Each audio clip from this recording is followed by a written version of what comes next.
여러분, 우리 이 세상은요, 내 힘으로 사는 게 아니에요. 감동으로 사는 것입니다. 여러분 가운데 이 시간에 마음에 감동이 오시면, 아이고, 여러분 더 이상 이 암에 대해서 걱정 안 하셔도 돼요.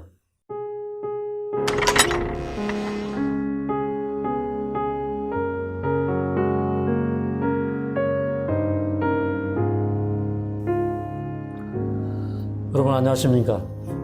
저는 이제 이 성경 말씀을 볼 때 하나님께서 우리에게 주신 가장 큰 축복은 첫 번째는 우리가 하나님의 형상과 모양대로 창조함을 받았다고 하는 것입니다. 이 세상의 어떤 존재도 하나님의 형상과 모양대로 또 그분의 도덕적 형상까지 그분의 거룩한 속성까지 담도록 한 존재는 없습니다. 그 다음에 이제 두 번째 축복은 성경을 연구하면서 참 느끼는 것은 우리가 하나님의 감동을 받을 수 있는 존재라는 겁니다. 그래서 마치 풍선에다가 바람을 불어넣으면 조그마한 풍선이 이렇게 커지죠. 그런데 이 사람은 원래부터 어떻게 창조되었냐면 하나님의 감동을 받도록 창조되었어요. 근데 그 감동을 받으면 우리 마음속에 어떤 뜨거움이 있고 또 영적 부흥이 있는 그런 정도가 아니라 하나님은 한 분이신데 이제 온 세상에 하나님의 지체들을 가지고 계시는데 그 지체들이 마치 하나처럼 움직일 수 있는데 하나님의 감동을 받으면 우리가 하나님께서 하시는 일을 하게 되는 것입니다. 우리 요한계시록 19장 10절에 보면 예수의 증거는 대언의 영이라. 그래서 우리가 이제 이 대언의 영이 될 수 있는데 그 대언의 영은 쉽게 풀어서 설명하면 이제 성령께서 우리에게 오셔서 성령이 하시는 말씀을 우리 입술을 통해서 대언하게 되는 거예요. 그러면 우리가 감동을 받을 때는 우리가 하나님께서 하시는 일을 할 수가 있고 또 하나님의 대리자가 되기도 합니다. 그래서 하나님께서는 자 우리가 다 이렇게 성부, 성자, 성령께서 각각 개체를 가지고 계신 것처럼 우리도 다 각각 개체를 가지고 있어요. 그런데 하나님께서 우리를 감동시키시면 참 우리는 엄청난 일을 할 수가 있는데 예를 들어서 이제 오늘은 제가 아브라함 얘기를 하려고 그러거든요.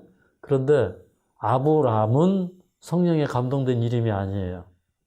그런데 아브라함은 성령에 감동된 이름이에요. 아브라함이 아브라함의 생애를 살게 되는 것입니다. 그래서 아브라함은 큰 아버지 또는 고귀한 아버지 이런 뜻을 가지고 있어요. 근데 어떻게 보면 아브라함이라는 이름은 아브라함에게 참 어울리지 않는 이름입니다. 아브람이라는 이름 자체도 어울리지 않아요. 왜 그래요?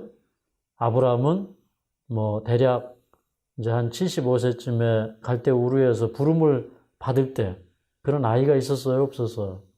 없었어. 아버지 없는, 그러니까 자식이 없는데 아버지 이름 부를 수가 없죠. 그죠?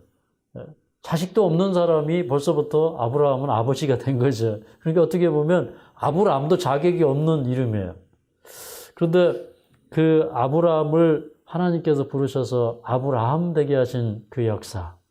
그런데 그 아브라함을 아브라함으로 부르셨던 그 하나님께서 오늘 우리를 아브라함으로 부르시기를 원하신다는 그 사실을 생각하면 참 감동이 있습니다. 그 아브라함에게 내 자손이 앞으로 하늘의 별들과 같이 많게 하겠다.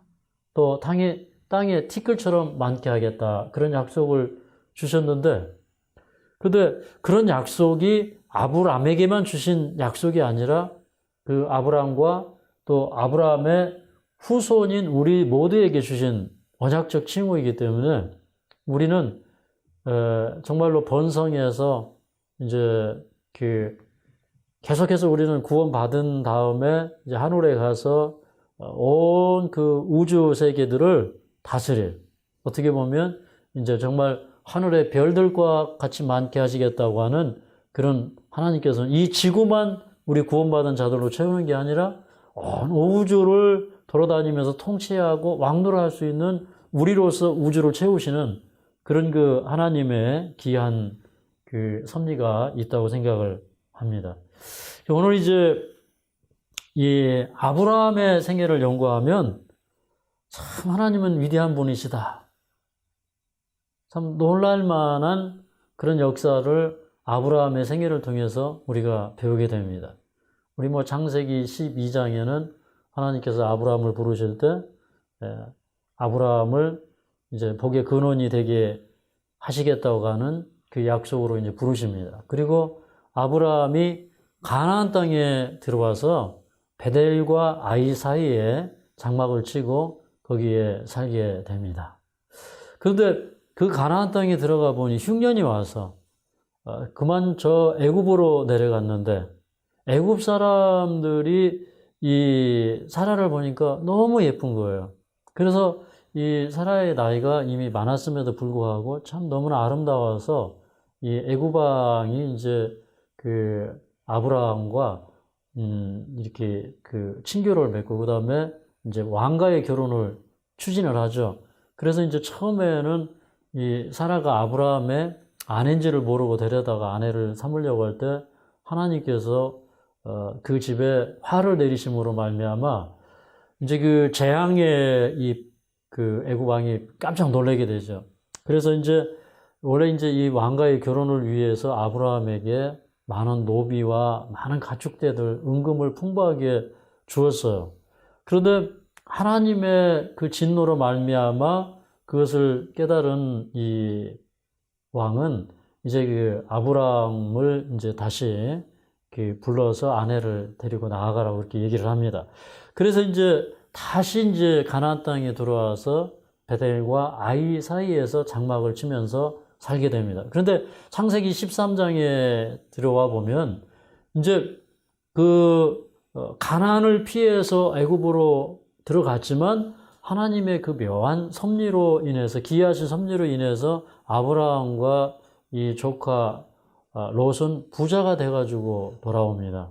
그런데 이제 이제 요단들에서 가까운 베델과 아이 사이 그쪽에서 이렇게 그 목축업을 하고 지낼 때 그 롯의 목자들과 아브라함의 목자들이 자꾸 이 목초지를 놓고 그 초지 싸움을 하게 되는 것입니다. 그래서 이제 그런 다툼이 자주 일어날 때 아브라함이 이러다가는 이제 이 조카하고 의가 상하겠다. 그래서 이제 이 문제를 미리 방지하기 위해서 이제 조카를 불러서 이제 온 땅이 내 앞에 있지 아니하냐. 내가 우하면 나는 좌하고 내가 좌하면 나는 우하리라 이렇게 얘기를 합니다. 근데 사실은 이제 하나님께서 이미 아브라함에게 그 가나안 땅을 아브라함과 아브라함의 후손에게 주시겠다고 약속을 하셨어요. 그래서 사실은 아브라함이 바라보는 모든 땅들은 다 이제 아브라함의 것이었고 아브라함은 자기 롯을 불러서 하나님께서 나에게 이렇게 신명을 주셨는데 여기는 사실은 다 내 땅이니까 너는 가나안을 떠나라 이렇게 얘기할 수도 있는데 근데 그 조카를 불러서 이 모든 땅들이 내 앞에 있으니까 내가 원하는 대로 갖고 싶은 땅을 취해서 가라고 이제 얘기를 하는 것입니다. 그럴 때 이제 이 아브라함의 이제 그 품성을 우리가 보게 되는 거죠. 근데 그 사람이 어떤 사람이냐를 사람들이 흔히 판단할 때 그 사람이 돈을 어떻게 사용하느냐를 보면 그 사람을 어느 정도 알 수 있어요. 그렇죠? 어떤 사람은 되게 참 좋은 것 같고 친절하고 그러는데 돈만큼은 참 구두쇠인 사람이 있어요. 맞습니까? 그런데 사실은 이제 그런 사람이 다 나쁜 사람이라고 말할 수는 없지만 참 좋지 못한 덕목인 것은 틀림이 없습니다. 그런데 저는 이제 아브라함을 보면 그 하나님께서 그를 부르셔서 그렇게 큰 선지자로 삼으시고 믿음의 조상으로 삼으신 것은 아브라함이 그럴 만한 사람이었다고 하는 겁니다. 하나님께서 어떤 사람을 택하시고 그를 사용할 때는 그 사람이 그럴 만한 사람이라는 것을 성경에서는 그렇게 다 설명을 해줍니다. 근데 이제 하나님이 어떤 사람을 무작정적으로 선택하셔서 복을 주시면 그 사람이 그렇게 된다 이렇게 믿는 사람들이 있는데 성경은 그렇게 얘기하지 않습니다. 예. 어떤 사람도 참 하나님 앞에서는 다 티끌 같은 존재입니다. 그런데 이제 우리가 이제 우리 속에 믿음이 오잖아요. 그러면 그 믿음에 반응을 하게 되면 그 믿음에 반응할 때 우리는 성령의 감동하심을 잊게 돼요. 믿음은 우리에게 항상 우리 삶에 감동을 주십니다. 그러면 우리가 할 수 없는 일을 하나님의 능력 가운데서 행하게 되는 것입니다. 그래서 이제 우리 이제 그 방금 전에 우리 윤영순 사모님께서 기도하실 때 정말 우리가 바라는 것은 예수님뿐입니다. 라고 이제 기도하시면서 이제 우리의 죄를 용서해 달라고 이렇게 기도를 하셨어요. 근데 사실 우리 죄라는 게 뭡니까, 이게? 나쁜 짓을 행하고 율법을 범한 것이 죄예요. 그런데 돌이켜보면 성령의 감동하심을 거부한 게 다 죄예요. 여러분, 성령의 감동하심이 있을 때는 우리 이 자아가 중심이 되는 삶을 살지 않아요. 그러나 성령이 우리를 감동하실 때는 하나님께서 하시는 일을 우리가 하면서 살아요. 맞습니까?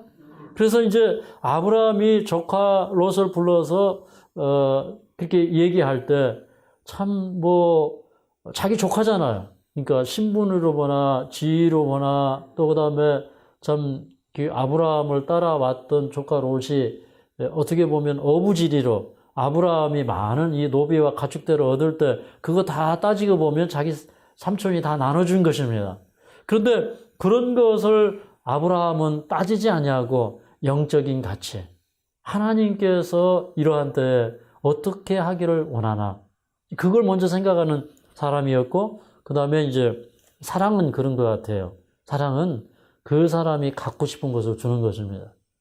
그래서 이제 예수님이 남에게 대접을 받고자 하는 대로 너희도 남을 대접하라.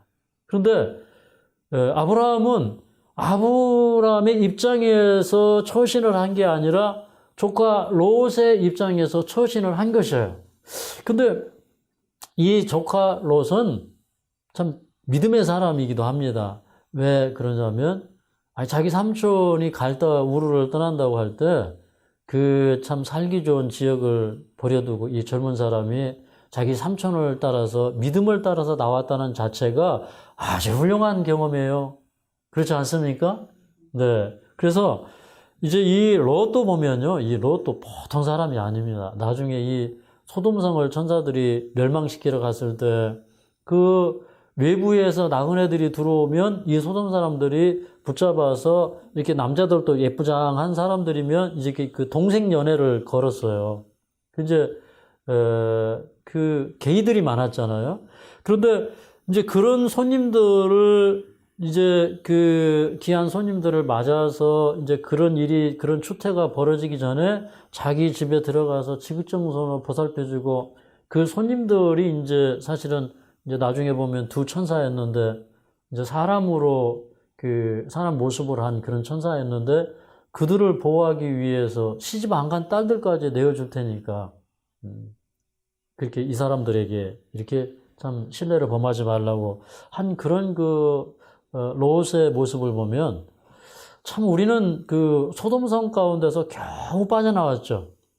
그 아내도 잊어버리고 참 그 두 딸들이 아버지 술 마시게 하고 그렇게 해서 이제 동굴 속에서 자녀들을 낳고 이런 그 불운의 역사가 성경에는 기록되어 있지만 그러나 이제 그 롯도 객관적으로 보면 참 훌륭한 사람이에요. 그런데 이 롯은 자기가 살아가는 가운데 이 믿음의 가치도 소중하게 여겼지만 롯은 이 부의 가치도 굉장히 소중하게 여기는 사람이에요. 그래서 이제 자기 앞에 있는 땅을 알아서 다 분배해 주겠다고 그러니까 이 롯이 이렇게 쳐다보니까 동쪽을 바라보니까 거기 요단들이 있고 거기는 평야지대와 그 다음에 요단에서 흐르는 강줄기가 있고 그러니까 목초지가 많고 거기서부터 이렇게 쭉 저쪽으로 보니까 자 소알까지 나중에 이제 멸망당하는 그런 성이죠. 그런 성까지 좋아요. 그래서 이제 이 롯은 아브라함을 떠나서 동으로 가다가 나중에 보니까요. 사실은 그 조카가 어떻게 했냐면요. 이렇게 동쪽으로 가거든요. 근데 동쪽으로 가면 거기에 소돔과 고모라가 있는 게 아니에요. 그쪽에서 이렇게 쭉 타고 내려와서 저 밑에 쪽에 가서요. 그 사해 건너편 저 밑에 쪽에 소돔과 고모라가 있는데, 아니 이렇게 갔다가 이렇게 해서 저 밑에까지 내려간 거예요. 그러니까 참 한참 재물에 대해서 탐욕을 가지고 롯은 그렇게 살았고, 그 다음에 그때 당시에 소돔과 고모라에 이제 많은 그 은금 보물들, 참 진귀한 무슨 상하기명들, 이제 이런 것들이 많은 그런 곳이었기 때문에 이제 이 사람은요, 돈의 맛을 알면 자꾸 부자가 되고 싶어요. 맞습니까? 그래서 삼촌 따라 나올 때, 가난할 때는 안마 삼촌과 더불어서 무릎 꿇고 그 가난의 위기를 극복하기 위해서 많은 기도를 드렸을 것입니다. 그런데 한번 이제 풍족하게 되니까 더 많은 재물을 찾아서 이제 소돔까지 가게 됩니다. 그런데 이제 이 조카 롯과 헤어진 다음에 아브라함은 헤브론으로 이사를 합니다.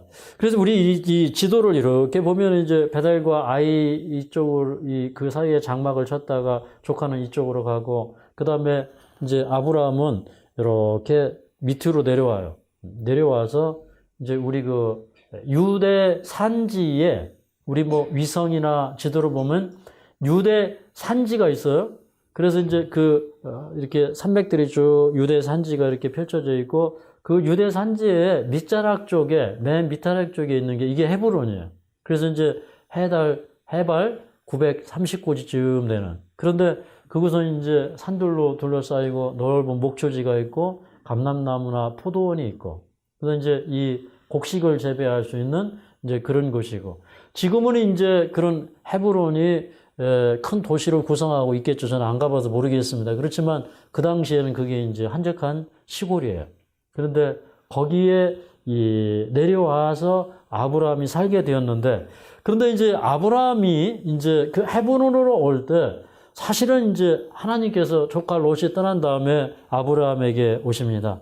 아브라함은 자기가 행한 그 일로 인해서 사실 하나님께 큰 축복을 받은 것입니다. 여기 그 창세기 13장 14절에 보면 이제 롯이 아브라함을 떠난 다음에 여호와께서 찾아오십니다. 아브라함아, 너는 눈을 들어서 저 동서남북을 바라보라. 이 보이는 땅을 너와 내 자손에게 주리라. 내 자손이 땅에 티끌처럼 많게 될 것이다. 이렇게 얘기하면서 아브라함아 일어나서 종횡을 다녀봐라. 예. 이 땅을 다 내게 주겠다 그랬는데, 이 아브라함은 이런 말씀을 하실 때, 나같이 이렇게 부족한 사람에게 하나님께서 이렇게 많은 유업을 주신다고 하니 내가 더 믿음으로 살고 겸손하게 하나님 앞에 엎드려서 살아야 되겠다. 그러면서 이제 그 아브라함이 그 지역에 돌아서 살 때에 그 주변 지역의 우상숭배 민족들과 문화들을 바라볼 때 무슨 생각을 했을까요? 네. 내가 저는 그 영향 속에 살면 안 되겠다. 내가 이 죄와 상관없는 사람으로 살아야 되겠다. 그래서 이제 조카 롯이 간 다음에 아브라함도 짐을 챙겨가지고 이사를 시작을 했어요. 여러분, 조카가 갔으니까 에이 녀석 잘 갔다. 이제 한번 잘 살아보자. 보통 사람은 이렇게 합니다.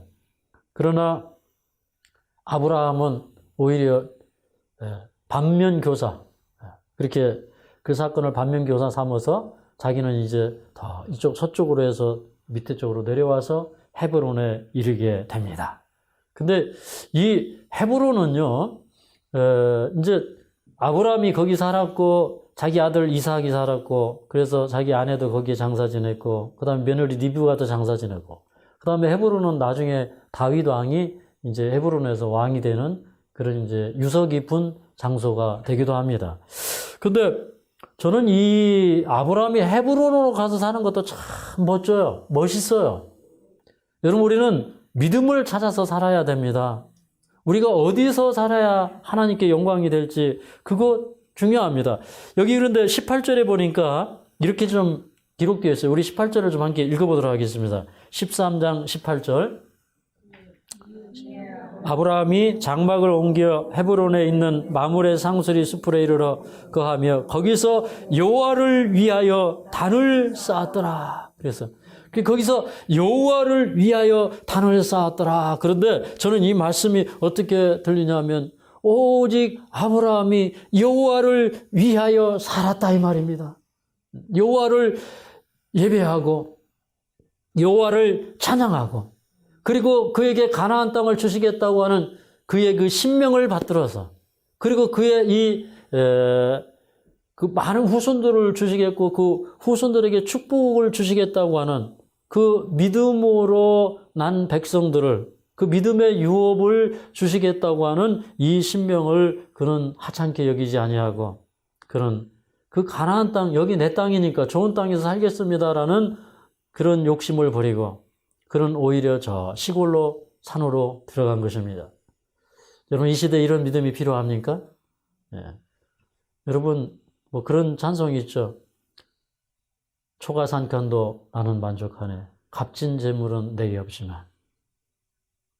제가 초가산간에 살 때 참 이찬미가 좋더라고요. 제가 이제 여기 왔을 때 저 밑에 그 헛간 하나, 재버리는 헛간 하나 얻어가지고 이제 살 때 그때 참 값진 재물은 없지만 초가산간에 살지만 그러나 주님이 계시고 기도할 수 있어서 참 행복했던 그런 기억이 있습니다. 근데 저는 이제 이 헤브론이 참 역사 깊은 장소가 되는 것입니다. 이 헤브론에서 아브라함은 참 멋있었어요. 네. 여러분 그 말라기 미가서 4장 1절에 보면요 이런 말씀이 기록되어 있어요. 여러분 그 미가서 4장 1절을 우리 좀 한번 찾아서 읽어볼까요? 시작. 말일에 이르러는 여호와의 전의 산이 산들의 꼭대기에 굳겠으며 작은 산들 위에 뛰어나고 민족들이 그리로 몰려갈 것이라. 여기 보니까 이거는 참 예언적인 말씀이에요. 그 예언을 풀 때도 이 말씀이 굉장히 중요한 말씀입니다.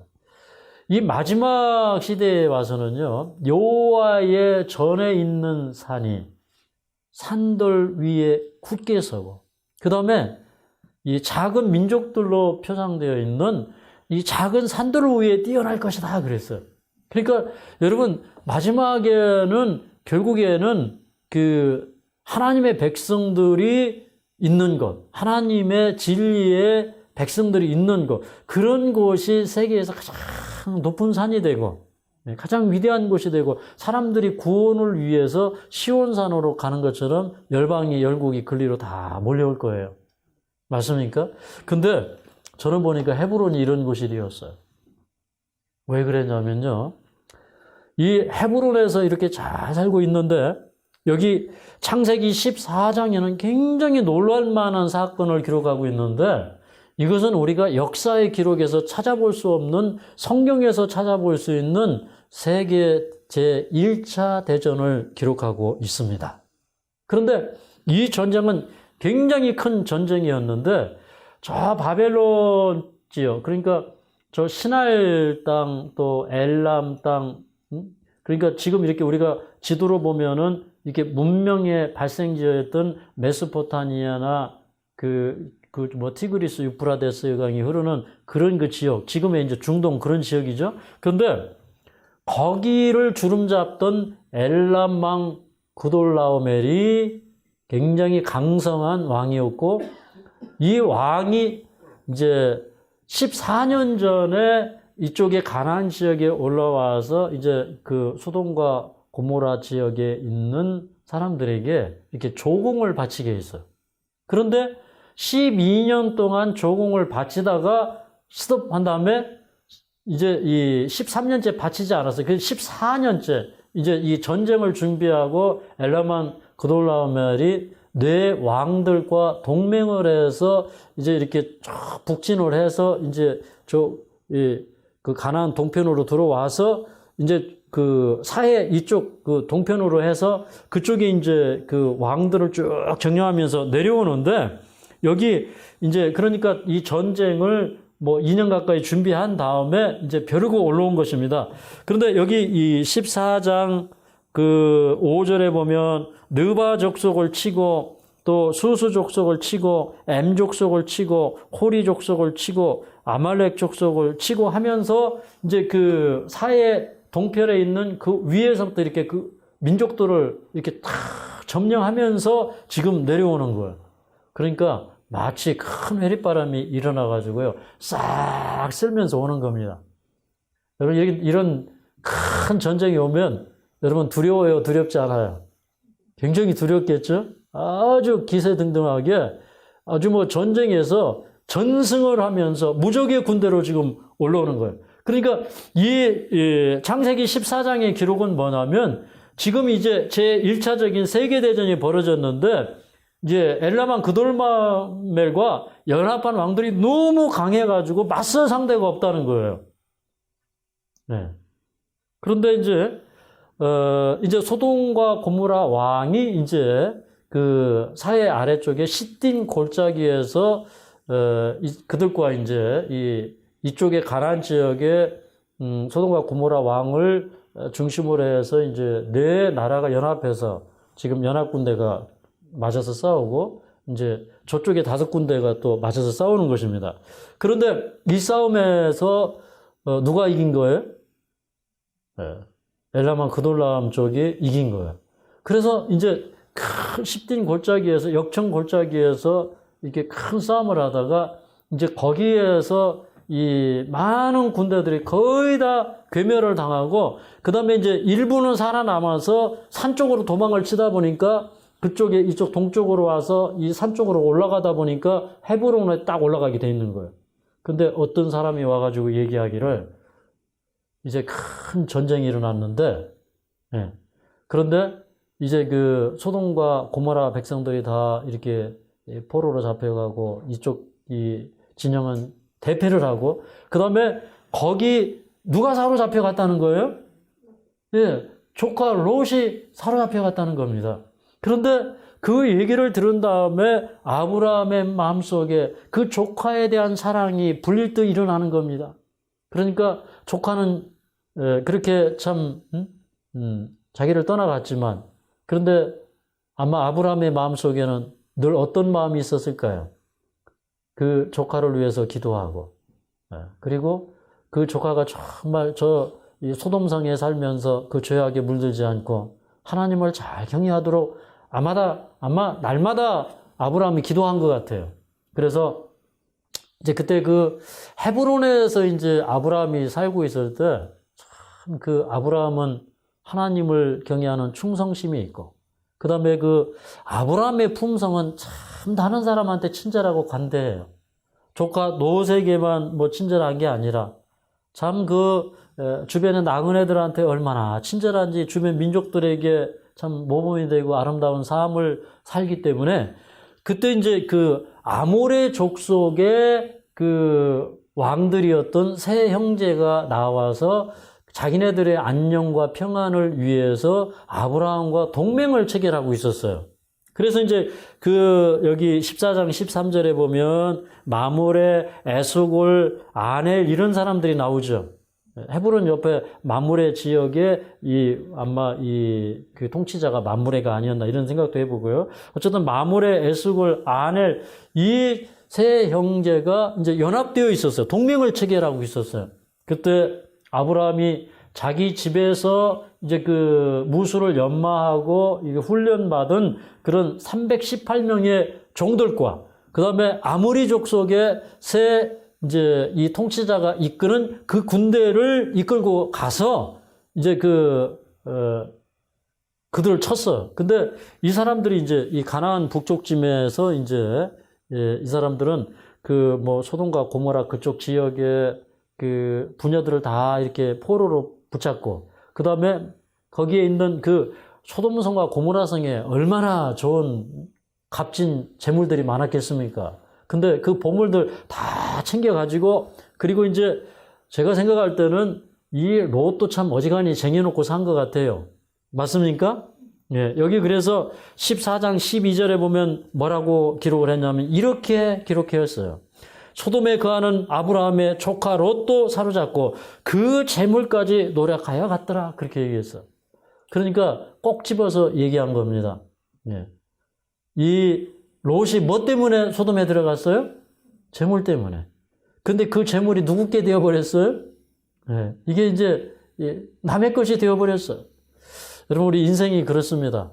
믿음을 따라간 사람은 참 큰 전쟁이 있을 때 그 많은 그 민족들이 있었어요. 그런데 그 민족들 위에 여호와의 전의 산이 뛰어난 것처럼 아브라함은요, 비록 헤브론이었지만 그 헤브론은 하나님께서 보실 때 가장 높은 산이요, 가장 높은 민족이요, 가장 높은 나라인 것입니다.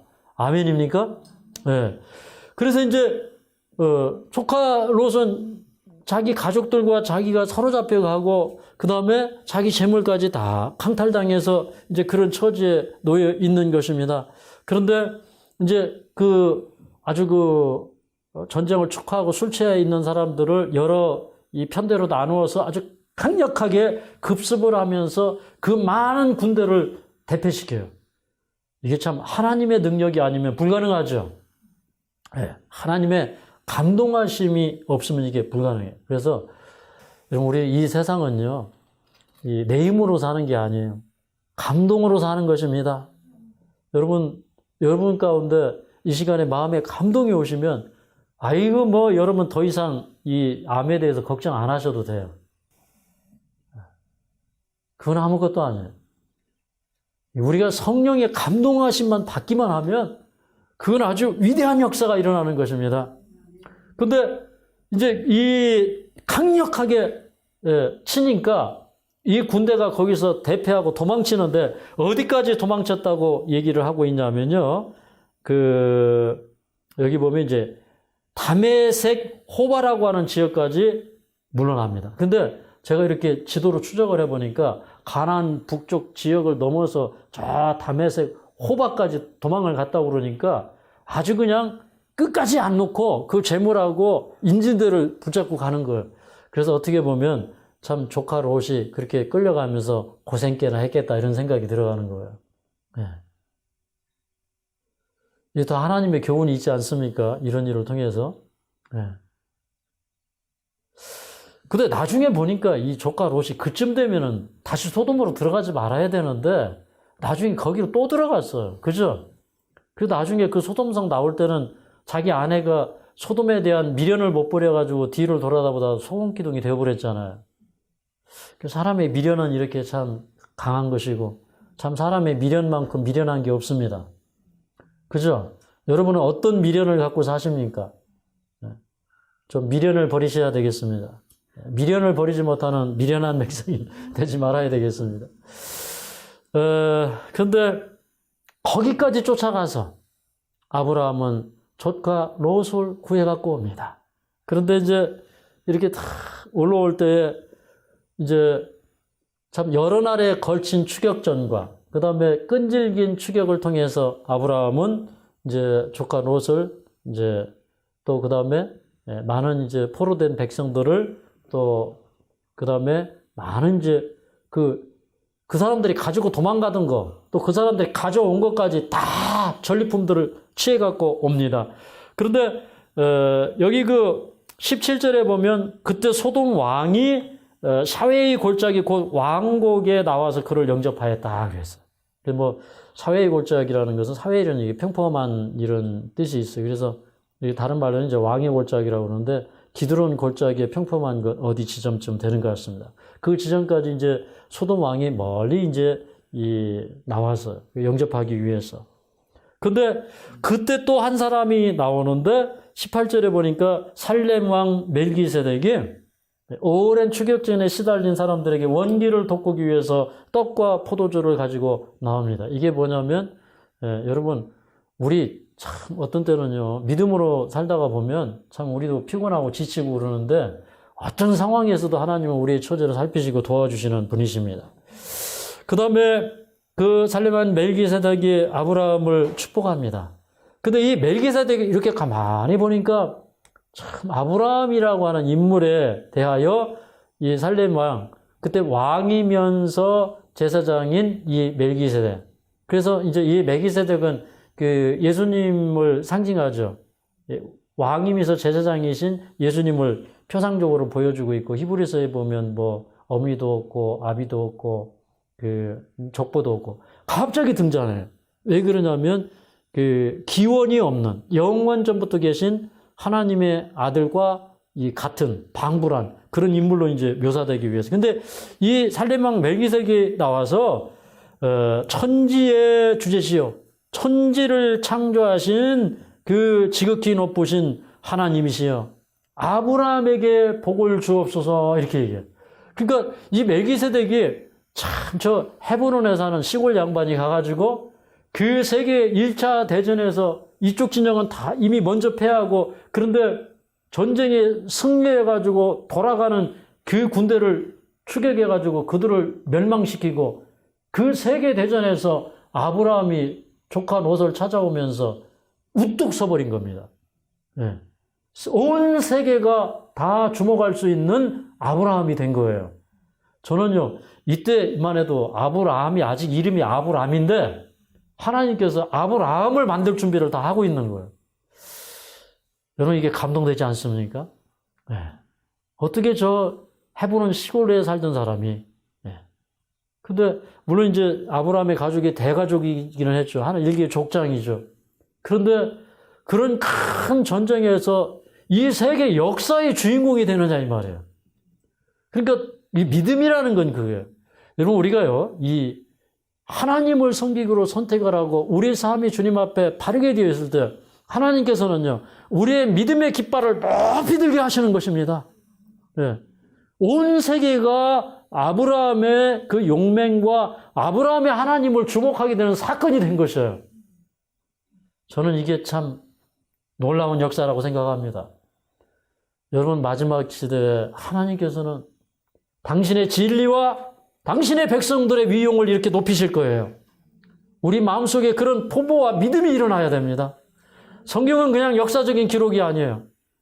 하나님이 아브라함을 감동할 때 하나님만이 하실 수 있는 일을 아브라함이 한 것입니다. 네. 그래서 이제 아브라함이 하나님이 하시는 일을 아브라함이 감동을 받아서 했으니 아브라함이 참 복받을 만하죠.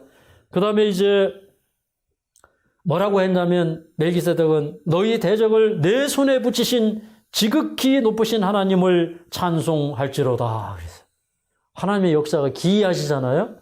그때 이제 아브라함이 자기가 취해온 전리품을 취해서 그 제사장에게 주고 그 다음에 살렘 왕이 이제 아브라함에게 그때 당시에 풍습에 따라서 그 백성들은 나에게 돌려주시고 그 다음에 전리품은 당신이 취하십시오. 라고 했을 때 아브라함이 손을 들고 얘기합니다.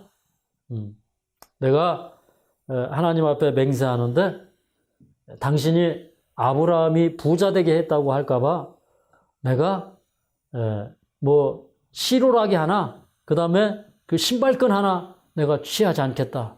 다만 이제 그 동맹한 그 아브넬 뭐 이렇게 그 형제들에게 그 형제들을 따라온 그 이제 군대들 그 소년들에게 그 몫을 내가 주겠다. 그리고 그쪽에 몫을 분배를 해준 다음에 자기 몫은 다 다시 돌려줬어요.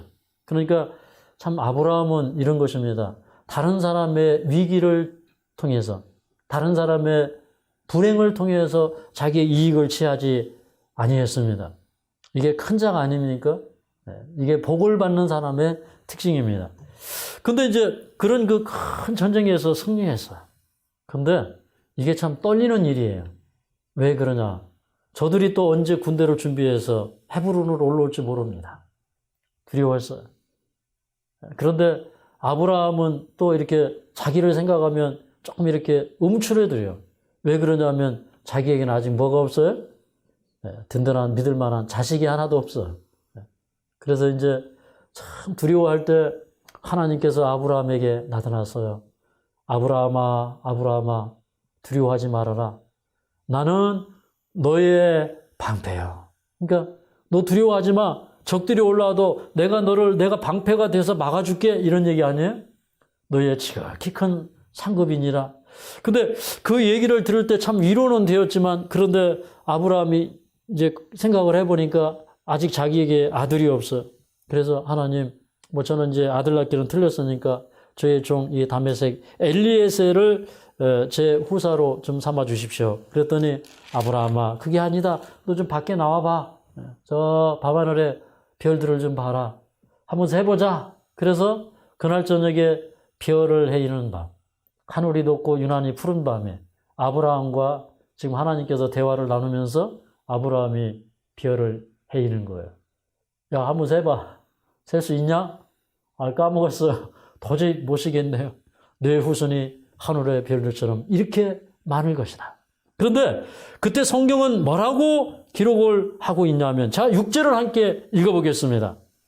자, 6절을 읽겠습니다. 시작.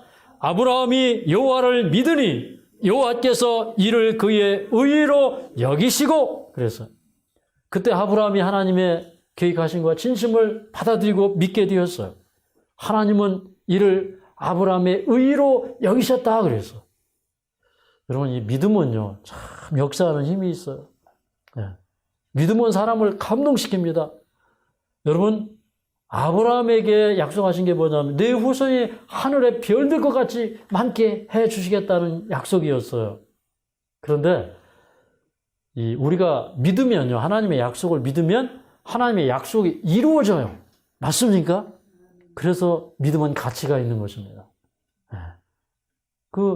아브라함이 하나님을 믿으니 이를 그의 의로 여기셨다는 말씀이 이제 자기 아들 이삭을 번제단에 드릴 때 그 의로 여기셨다는 말씀이 응하였다고 야고보서에 보면 나와 있어요. 야고보서 2장에 보면. 그러니까 진짜로 의로 여기실 뿐만 아니라 아브라함은 의롭게 되었어요. 믿음을 통해서. 하나님께서 아브라함을 감동시키셔서 하나님의 약속을 이루시게 하는 것입니다.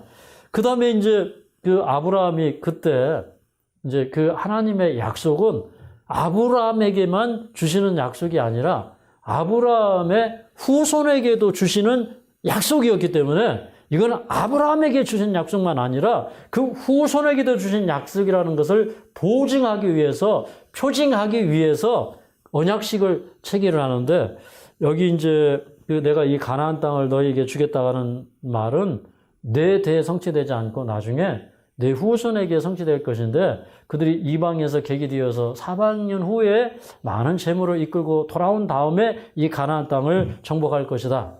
그런데 사실 우리 히브리서 11장에 보면 이 아브라함이 바라본 것은 이 땅 가나안이 아니라 이 하늘 본향을 바라보고 하늘 본향을 그리워했다고 그랬어요. 그러니까 실제로 하나님이 주시는 그 가나안은 물론 이 지구가 회복되어서 이제 이 지구가 온 우주에 하나님의 보좌가 놓여지는 수도가 되고 우리는 온 세상을 다스릴 것이지만, 그러나 사실은 믿음의 유업이라는 그 의미가 더 컸어요. 여러분, 이 약속은요, 이제 이 후손들에게 하나님께서 보증하기 위해서 이제 이 아브라함이 이제 여기 9절에 보면 3년 된 암소, 또 암염소, 또 3년 된 수양, 그 다음에 집비둘기, 산비둘기를 제물로 삼고, 그 다음에 이제 큰 짐승들은 반으로 쪼개고, 그 다음에 아브라함이 그 쪼갠 제물 사이로 지나가고, 해가 질 무렵에 여호와께서 친히 오셔서 이렇게 연기나무 풀무처럼, 그 다음에 그 가운데 하나님의 임재가 오는데 그 하나님의 임재를 이렇게 연기가 이렇게 가렸죠. 근데 거기 햇불과 같은 셰키나의 영광이 그 쪼갠 제물 사이로 지나갔어요. 여러분, 하나님의 언약은 힘이 있습니까? 힘이 있어요. 능력이 있어요. 근데 그 사이를 지나갔다는 건 뭐예요? 여러분, 예수님은 그 언약을 성취시키기 위해서 자기 아들을 쪼개었어요. 십자가의 희생으로 내어줬어요.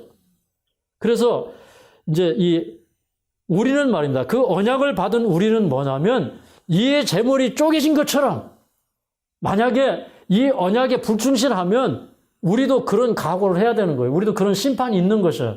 그러나 전적으로 순종하면 그 하나님의 약속이 이루어지는 것이에요. 근데 이 약속은 아브라함에게만 도장 찍은 약속이 아니라 하나님께서 아브라함을 통해서 그 후손에게 이루어 주시겠다는 도장을 같이 찍은 약속이었어요. 그러므로 여러분이시여 아브라함에게 주신 약속은 곧 나의 약속입니다. 내가 받은 약속이에요. 나는 하늘의 별들과 같은 그런 존재가 될 것입니다. 여러분 이 약속 붙드시기를 바랍니다. 참 이게 너무너무 아름답고 너무너무 참 가슴 벅찬 말씀인데 이제 그 다음 부분에 이제 나오는 말씀들은 더 감동적이에요. 뭐 여기 18장에 가면 그 약속 이후에 이런 약속 이후에 다시 하나님께서 아브라함을 찾아오시고 그 다음에 아브라함에게 그 후손을 주시겠다고 약속하시고 이름을 바꿔주시고 언약적인 칭호를 주시고 그 다음에 아브라함은 그 약속을 이루기 위하여 다시 한번 하나님 앞에 헌신하는 표로 할례를 행합니다. 사랑하는 여러분, 우리도 오늘 헤브론으로 가는 그런 그 우리 믿음의 역사가 있어야 되고 그 다음에 우리 마음의 할례를 행해야 됩니다. 그래서 하나님께서 그 주신 그 약속을 이루기 위해서 이방인과 결혼하지 아니하고 하나님 앞에 특별히 헌신된 그런 사람들로 살겠다고 하는 언약을 하는데 그게 이제 할례예요. 근데 아브라함이 할례를 행한 다음에 하나님께서 아브라함에게 복을 주시는데 이제 여기 18장에 보면 천사와 얘기하고 여호와가 직접 오셔서 아브라함과 얘기를 해요.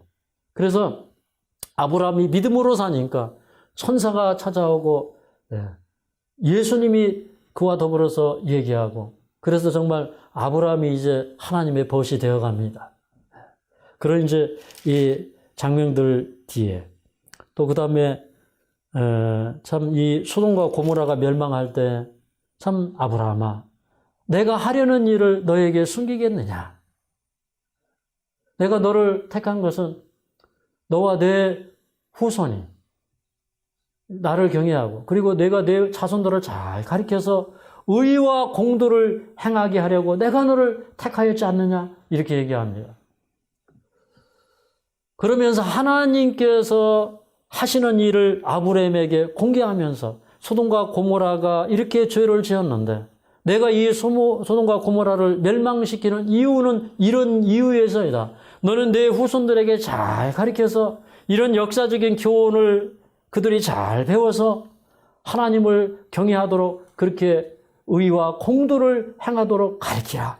그런 말씀을 하나님께서 아브라함에게 하십니다.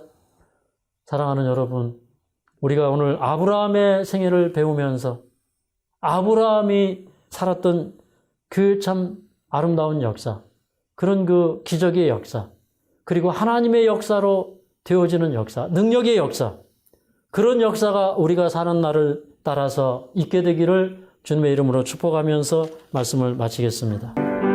여기에 모이노리 주의 은총 받은 자여라 주께서 이 자리에 함께 계심을 아노라 언제나 주님만을 찬양하며 따라가리니 시험을 당할 때도 함께 계심을 믿노라 이 믿음 돋고세라 주가 지켜주신다 어두운 밤에도 주의 밝은 미 인도하여 주신다 주님이 뜻하신 일 헤아리기 어렵더라도 언제나 주 뜻 안에 내가 있음을 아노라 사랑과 말씀들이 나를 또 새롭게 하리 때로는 넘어져도 주의 승리를 믿노라 이 믿음 돋고세라 주가 지켜주신다 어두운 밤에도 주의 밝은 미 오신다. 여기 무일우리 사랑받는 주의 자녀라. 주께서 지자신 바 우레통에 펼치신다. 고통과 슬픔 중에 도전에 머지하오니 어려움 이겨내고 주님도 찬양하라. 이 믿음도 굳세라. 주가 지켜주신다. 어느 밤에도 주의 밝은 빛 인도하여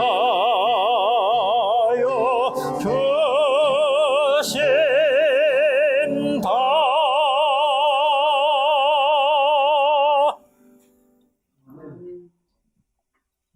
자비하신 하나님, 아브라함은 오직 일편단심 주님을 섬기며 주님을 예배하게, 주님을 영광스럽게 하기 위하여 헤브론으로 갔습니다.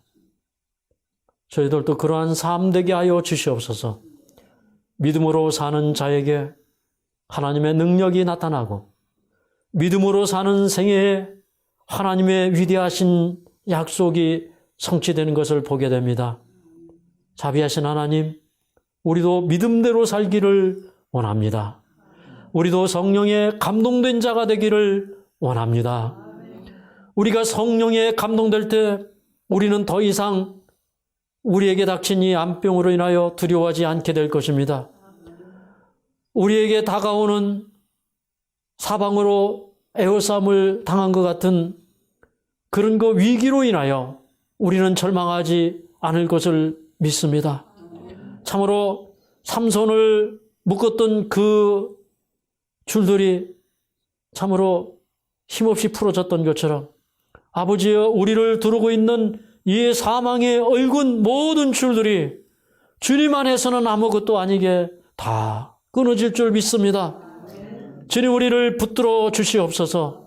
능력으로 세워 주시옵소서. 성경의 믿음을 배우게 하여 주시옵소서. 용기 있게 살게 하여 주시옵소서. 참으로 아브라함이나 사라가 자기의 몸에 죽은 것 같음을 알고도 믿음으로 그 약속을 받은 것처럼, 사라가 믿음으로 그 생산할 수 있는 능력을 받았던 것처럼 우리도 성경의 모든 약속을 믿음으로 받을 자유와 특권이 있음을 감사드립니다. 오늘 우리에게 믿을 자유가 있습니다. 오늘 우리에게 성령으로 감동될 자유가 있습니다. 주님, 우리 낙심치 않게 하여 주시옵소서. 주님이 우리를 뜨겁게 하시는 그 은혜로 인하여 우리의 심령이 날마다 뜨거워지게 하여 주시옵소서. 예수님의 이름으로 간절히 기도하옵나이다.